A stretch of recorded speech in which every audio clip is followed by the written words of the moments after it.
Last month, my grandmother passed away and left me her house and most of her savings in her will. My sister Rachel immediately demanded that I split everything with her 50-50 because she has 3 kids and I'm child-free, so obviously I don't need as much money as she does. When I refused, Rachel told our entire extended family that I was being greedy and selfish, and that Grandma would be rolling over in her grave if she knew I was keeping money away from her great-grandchildren. I'm still trying to process how someone can feel entitled to an inheritance that was never meant for them. I'm 29F, and my sister Rachel is 32F. We've always had different priorities and life choices, but the past few years have really highlighted how differently we view money, family, and personal responsibility. I work as a veterinarian and have been saving money consistently since I graduated. I live in a modest apartment, drive a reliable used car, and have been careful with my finances because I value financial security. Rachel has 3 kids, Emma who's 12, Jake who's 9, and Lily who's 6.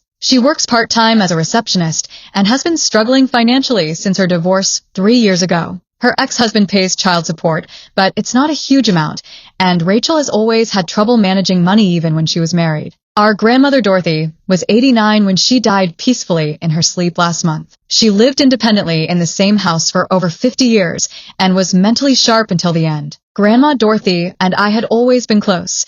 I visited her regularly, helped her with errands and doctor appointments, and spent most holidays at her house. Rachel's relationship with our grandmother was more complicated. She'd visit occasionally with the kids, but she often seemed impatient during these visits and would frequently ask Grandma for money to help with various expenses. Rachel would bring up her financial struggles and hint that Grandma could help out with things like school supplies, clothes for the kids, or car repairs. Grandma Dorothy would sometimes give Rachel money, but I know it bothered her that Rachel always seemed to have her hand out. Grandma had grown up during the Depression and believed strongly in living within your means and saving for emergencies. About 2 years ago, Grandma mentioned to me that she was updating her will. She said she wanted to make sure her affairs were in order and that her money would go to someone who would be responsible with it. I didn't think much about this conversation at the time and certainly didn't ask about the details of her will. When Grandma got sick last month, I took time off work to help coordinate her care and spend time with her during her final weeks. Rachel visited a few times but said she couldn't take time off work and that the kids had school and activities that she couldn't miss.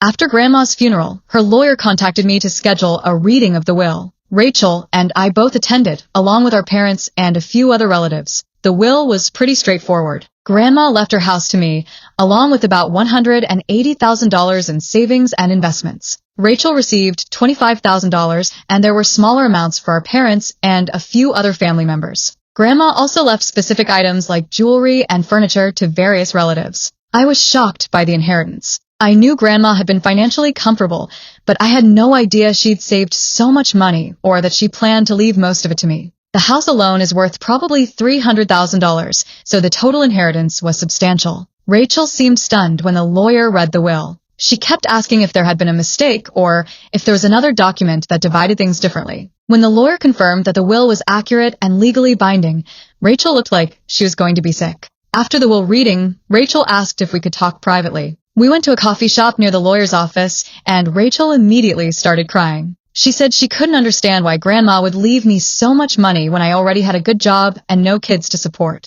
Rachel said that Grandma must not have understood how much she was struggling financially and how much the kids needed things like college funds and a stable home. She said it didn't make sense for me to inherit everything when I was already financially secure. I tried to explain that Grandma's will reflected her own choices and that it wasn't my decision how she distributed her money. But Rachel said that just because Grandma made that choice didn't mean it was the right thing to do. Rachel then asked if I would consider splitting the inheritance with her more evenly. She said that morally, it made more sense for us to each get half since we were both Grandma's granddaughters, and she had 3 kids who were Grandma's great-grandchildren. I told Rachel that I understood she was disappointed, but that I couldn't just ignore Grandma's wishes and redistribute her inheritance. Rachel got upset and said that Grandma's wishes were unfair and that I had probably influenced her to leave me more money. This accusation really hurt because I'd never discussed money or inheritance with Grandma beyond that one conversation 2 years ago. I told Rachel that I'd never asked Grandma for anything or tried to influence her decisions about her will. Rachel said that whether I'd asked for it or not, I'd obviously been Grandma's favorite and that she'd probably felt guilty about giving me more attention over the years. She said the inheritance was just another example of how her family had always favored me over her. The conversation ended badly, with Rachel saying she needed time to think about everything and figure out how to explain to her kids that they weren't getting any help with college or other expenses because their aunt was too selfish to share. Over the next week, Rachel started calling and texting me regularly, asking me to reconsider splitting the inheritance. She'd send me articles about fair inheritance practices and stories about families who divided inheritances equally regardless of what the will said. Rachel also started bringing up specific things the money could pay for: college funds for the kids, a down payment on a bigger house, a reliable car to replace her old one that was constantly breaking down. She'd calculate exactly how much these things would cost and show me how my half of the inheritance would still leave me with plenty of money. I started to feel guilty about keeping so much money when Rachel was clearly struggling. But I also felt uncomfortable with the idea of going against Grandma's explicit wishes about how she wanted her money distributed. 2 weeks ago, Rachel escalated her campaign by involving our parents and other relatives. She called a family meeting at our parents' house and presented her case for why the inheritance should be split differently. Rachel brought financial documents showing her monthly expenses and the kids' needs. She had calculations showing how much college would cost for 3 kids and how much a down payment would be for a house in a good school district. Rachel argued that Grandma couldn't have fully understood the financial realities of raising 3 children in today's economy. She said that if Grandma had really thought about it, she would have wanted her money to help the great-grandchildren get good educations and have stable lives. Rachel also said that it was unfair for me to benefit so much from being child-free while she struggled to provide for her family. She said that my choice not to have kids meant I had more disposable income and fewer expenses, so I didn't need as much financial help as she did. Several family members agreed with Rachel's arguments. My aunt said that inheritance should be about helping family members who need it most, not just following whatever was written in the will. My uncle said that Grandma would want her money to help the kids, and that I should do the right thing and share with my sister. My parents were divided. My mother seemed to agree with Rachel that the inheritance should be split more evenly, especially since the kids could benefit so much from college funds. My father said that Grandma's will should be respected, but that I should consider whether keeping everything was really the best thing for family relationships. I felt like I was being attacked from all sides. Everyone kept talking about what Grandma would have wanted, but nobody seemed to care about what she'd actually chosen to do with her own money. I tried to explain that Grandma had been mentally sharp when she made her will and that she'd had plenty of opportunities to change it if she'd wanted to. I said that going against her wishes felt disrespectful to her memory. But Rachel said that respecting Grandma's memory meant making sure her money was used to help the family, especially the kids. She said that hoarding money I didn't need while my nieces and nephew went without things was the opposite of what Grandma would have wanted. The family meeting ended with Rachel crying and saying she was disappointed in me for choosing money over family. She said she'd thought I was a better person than someone who would let children suffer while sitting on a pile of cash I didn't need. After that meeting,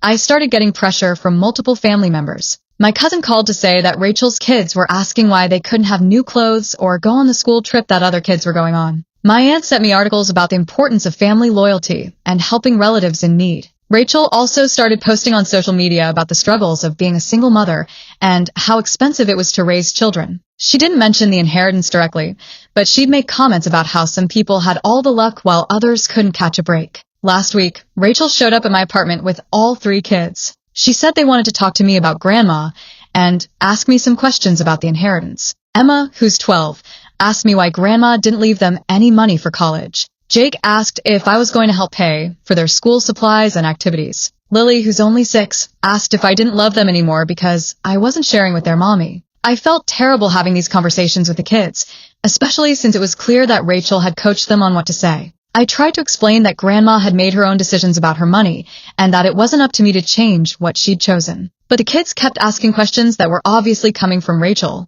They wanted to know why I needed so much money when I didn't have kids, and why I couldn't just give some of it to their mom so they could have things they needed. After the kids left, I called Rachel and told her that bringing them into this situation was inappropriate and manipulative. I said that her financial struggles weren't the kids' fault, but they also weren't my responsibility to solve. Rachel said that I was being heartless and that the kids deserved to understand why their college funds and other needs weren't being met. She said that I was teaching them that family doesn't help family and that money was more important than relationships. I told Rachel that she was teaching them to feel entitled to other people's money and to guilt people into giving them things they wanted. I said that using the kids to manipulate me was unfair to both me and them. Rachel hung up on me and hasn't spoken to me since. But the rest of the family has continued to pressure me about the inheritance. My mother calls every few days to ask if I've reconsidered, and my aunt keeps sending me messages about family values and helping those in need. Yesterday, I found out that Rachel has been telling people that I explicitly refuse to help pay for the kids' college or other needs. She's been saying that I told her the kids didn't deserve any of Grandma's money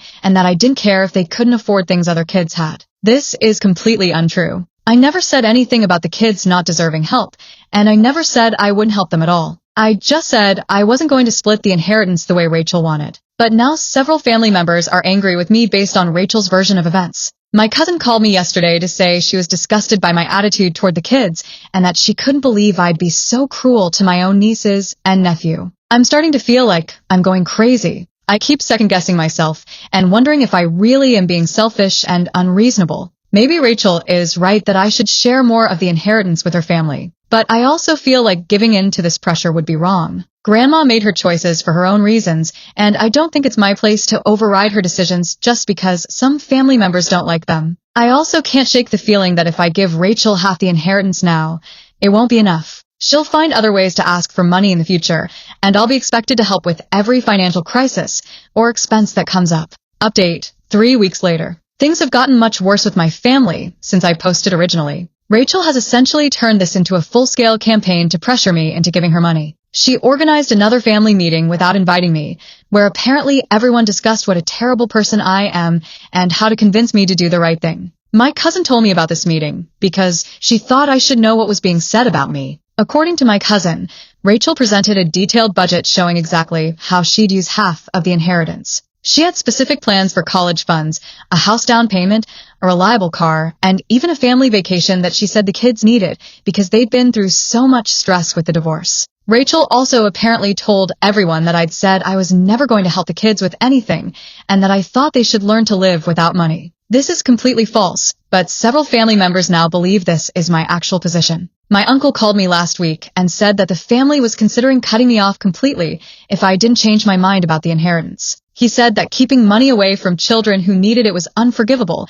and that I was showing my true character. I tried to explain that I never said I wouldn't help the kids at all, but my uncle said that my actions spoke louder than words. He said that if I really cared about them, I'd give their mother the money she needed to provide for them properly. The most hurtful part is that Rachel has started bringing the kids to family events where she knows I'll be, and then making comments about how they can't afford things that other kids have. She'll say things like, maybe next year we can afford for Jake to play baseball like his cousins, while looking directly at me. Last weekend at my cousin's birthday party, Rachel made a big show of telling Emma that they'd have to skip the school trip to Washington, D.C. because it was too expensive. She said this right in front of me and several other relatives, clearly trying to make me look bad for not offering to pay for it. I finally reached my breaking point and told Rachel privately that I was willing to contribute to some specific expenses for the kids, like helping with college funds or educational costs. But Rachel said that wasn't enough and that she needed the full amount to properly provide for her family. Rachel said that offering to help with specific things was just my way of maintaining control over her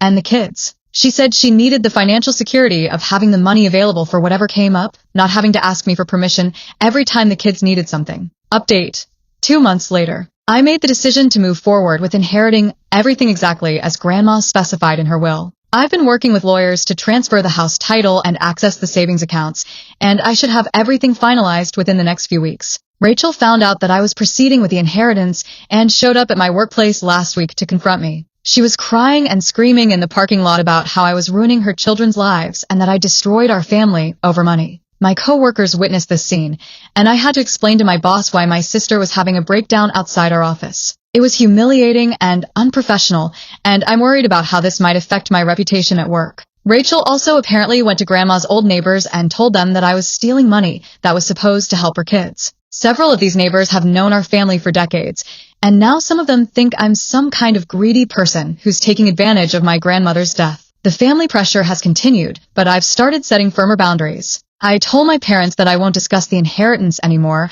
and that they need to stop pressuring me about it. I said that if they can't respect my decision, I'll have to limit my contact with them. My mother cried and said I was tearing the family apart over money. She said that when she dies, she hopes her children will care more about each other than about whatever she leaves behind. I told my mother that this isn't about money. It's about respecting Grandma's choices and not giving in to manipulation and guilt trips. I said that Rachel has turned this inheritance into a weapon to attack me and divide the family, and that giving her what she wants won't fix the underlying problems. I've also decided to use some of the inheritance money to set up small college funds for each of Rachel's kids. I'm putting $15,000 in accounts for each child that they can access when they turn 18. This way, I'm helping with their education but not giving Rachel access to the money now. When I told Rachel about the college funds, she said it wasn't enough and that the kids needed help with things now, not in 6 to 12 years. She said that $15,000 each wouldn't even cover half of what college will cost by the time they're ready. I told Rachel that this was what I was comfortable doing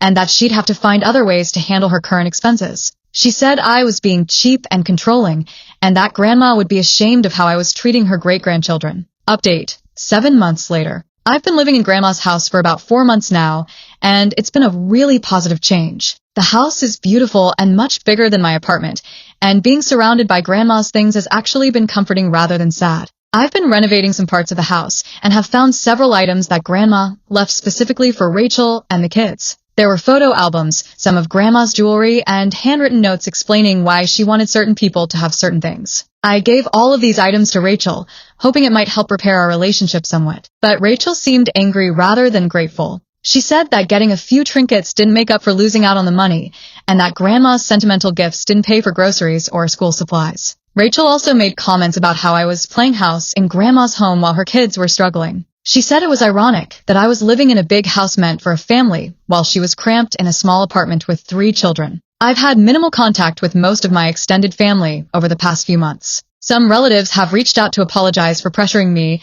and said they understand that I was just following Grandma's wishes. But others are still angry and seem to blame me for the family conflict. My relationship with my parents has been strained, but is slowly improving. My father has started to understand my position and said he thinks Rachel has been unreasonable in her demands. My mother is still disappointed, but has stopped actively pressuring me about the money. I heard through a cousin that Rachel has been struggling financially, but is managing with her current income and child support. The kids are doing fine in school and seem happy, despite what Rachel has been saying about their hardships. Rachel apparently told people that she might have to declare bankruptcy because of her financial situation, but my cousin said this seems to be an exaggeration meant to generate sympathy and pressure me to help. Final update: 14 months later. It's been over a year since Grandma died, and the family drama has mostly settled down. Rachel and I still don't have much of a relationship, but we're civil when we see each other at family events. Rachel did end up moving to a different apartment that's slightly bigger and in a better school district. I heard that she got a small promotion at work